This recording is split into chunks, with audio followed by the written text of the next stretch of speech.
Good morning guys. Meron tayong pupuntahan, isang pamilyang nasunugan. Halos lahat ng bahay nila gamit ay nasunog. Kaya naisip ko, anong paraan tayo makakatulong? Hindi lang tayo nakatulong sa nasunugan, pati sa mga kaibigan natin breeders ay tayo makakatulong.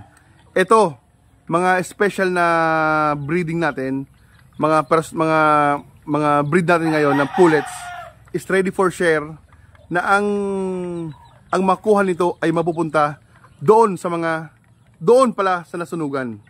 Ito, bagong harvest lang ha, bagong harvest, mga kanaway, ay ang iba mga balbon pa oh. Ito doom, mga honey doom, may golden boy tayo, talisay, mga kanaway, yan, mga bagong harvest lang ngayon oh. Mga bagong harvest lang na pullets, ayan, mga stags. Pero ito, ayan, mga stags, mga banded ng iba. Ayan guys ha, yan lang ang naisip ng Tin Selective Line para makatulong doon sa pamilyang nasunugan. At ipopost ko naman guys yung tulong na ibibigay natin doon sa nasunugan. Nag-PM sa akin na, Boss, Idol Tinsky, nasunugan po kami, ito po yung bahay namin. Sabi ko, sige, magbibigay po ang Tin Selective Line ng konting tulong.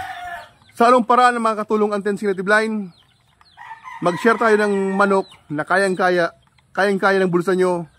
PM kayo sa akin.